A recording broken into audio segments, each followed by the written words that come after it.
The angle में आप सभी का स्वागत है। मैं हूं आपके साथ नीतू शर्मा। सबसे पहले नजर डालते हैं इस वक्त की हेडलाइंस पर।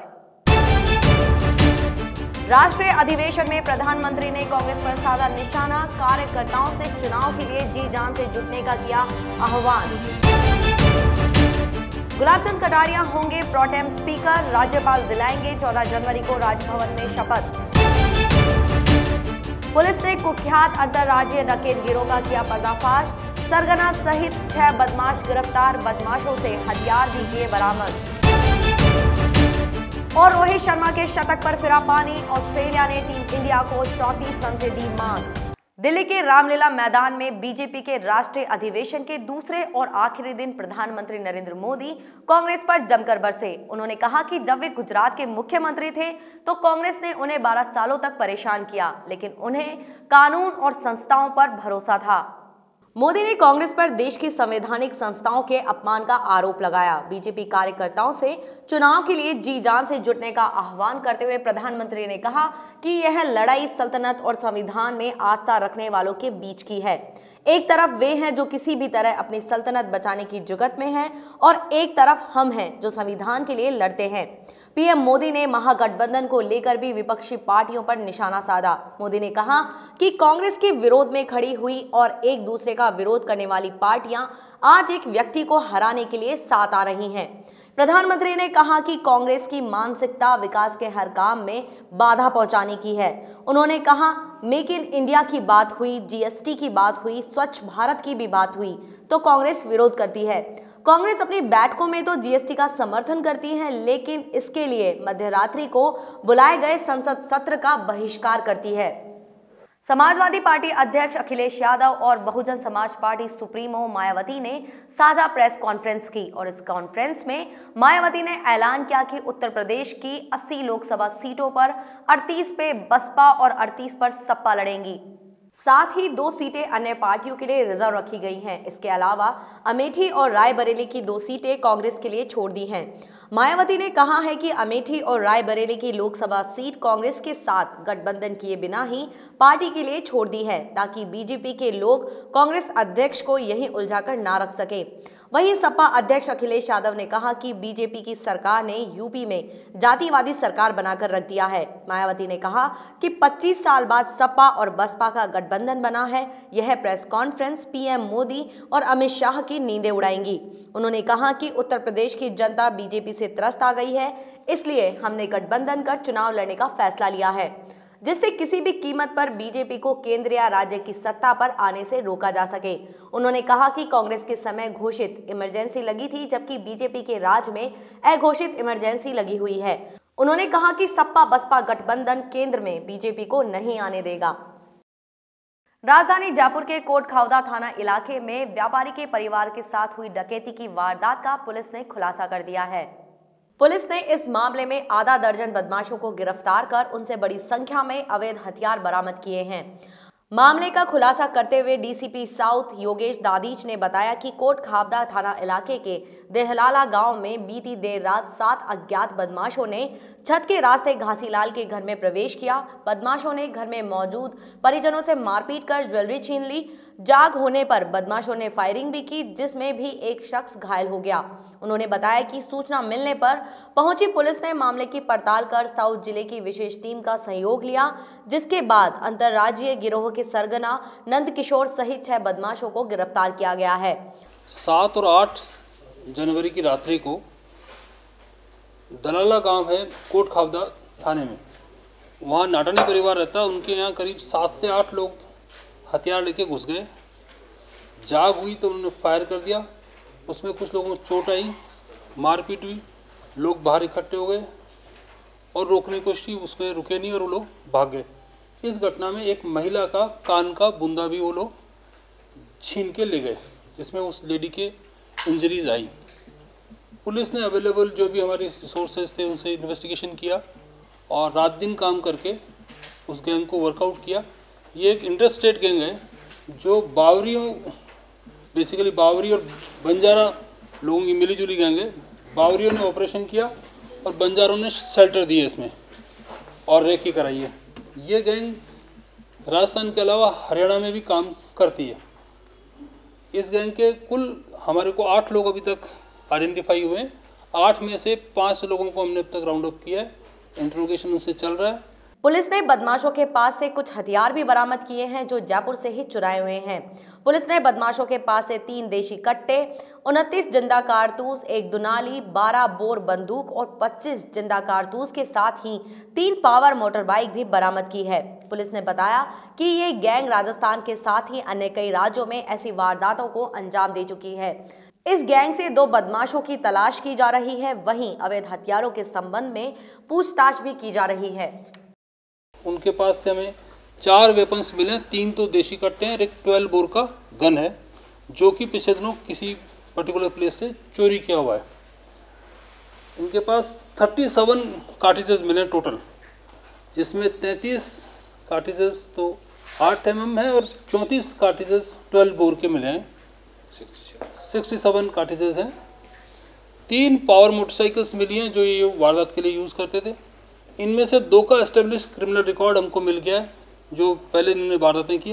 बाकी क्रिमिनल रिकॉर्ड ले रहे हैं और इनके खिलाफ बेहतरीन साक्ष्य जुटाने का प्रयास कर रहे हैं।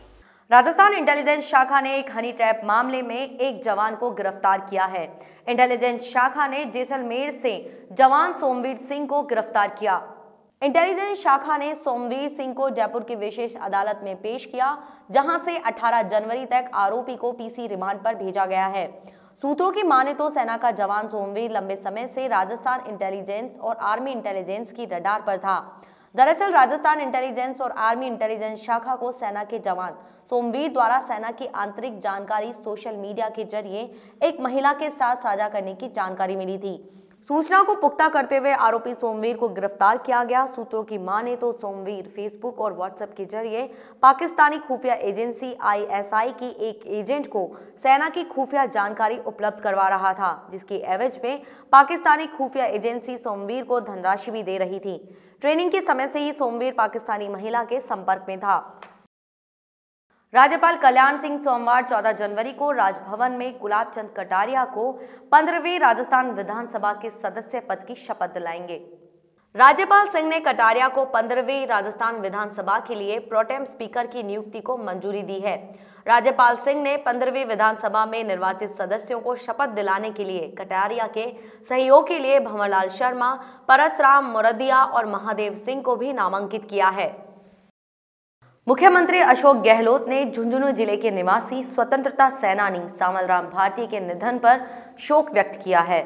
गहलोत ने कहा कि आजादी के आंदोलन में स्वर्गवासी सामलराम भारती द्वारा दिए गए योगदान को सदैव याद रखा जाएगा। मुख्यमंत्री ने ईश्वर से दिवंगत की आत्मा की शांति और शोक संतप्त परिजनों को यह आघात सहन करने की शक्ति प्रदान करने की प्रार्थना की है। Rajasthan state AIDS control society Jaipur की ओर से राष्ट्रीय युवा दिवस के अवसर पर राज्य स्तरीय कार्यक्रम का आयोजन किया गया। यह कार्यक्रम कपूरचंद कुलिश स्मृति वन के ओपन थिएटर जवाहरलाल नेहरू में किया गया। कार्यक्रम में मुख्य अतिथि अध्यक्ष निदेशक जन स्वास्थ्य मिशन डॉक्टर समीर शर्मा थे। उन्होंने विभिन्न कॉलेजों से आए युवाओं को संबोधित करते हुए कहा कि स्वामी विवेकानंद युवा शक्ति के यूथ आइकॉन हैं।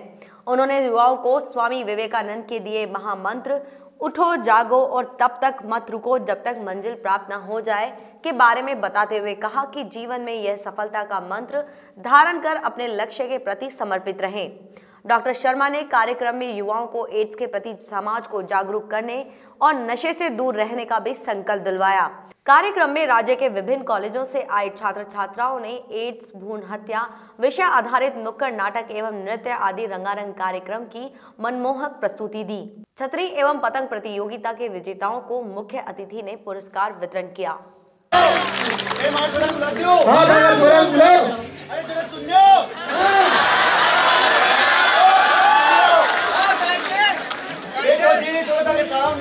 बता मैं पटेल क्या नहीं लागो छोरो मुझे तो बढ़िया ना लगा। हां समाज में मन ऊंची नीची को सुन ली मन जल्दी सी छोरी को ब्याह करनो छे। एक बार और सोच लो। नहीं बढ़िया देखो सा मारो खैर वो यार ये छोरो बढ़िया चट मंगनी पटप्या अंडा दुलार दूध कटा लिया बढ़िया सी।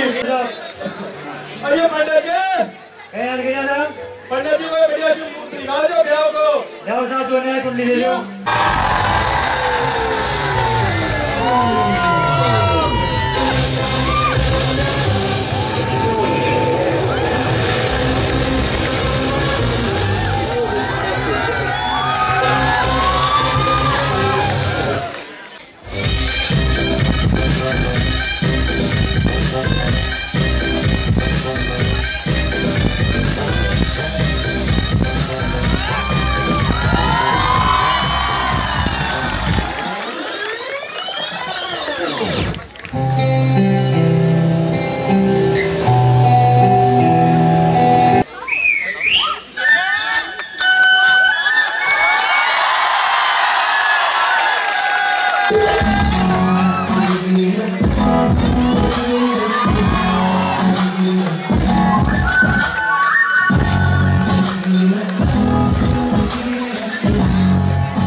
प्रदेश के ऐसे मतदाता जो 1 जनवरी 2019 को 18 वर्ष की आयु पूरी कर चुके हैं और जिनका नाम वोटर लिस्ट में नहीं है, वे सभी मतदाता 13 और 20 जनवरी को अपना नाम वोटर लिस्ट में जुड़वा सकते हैं।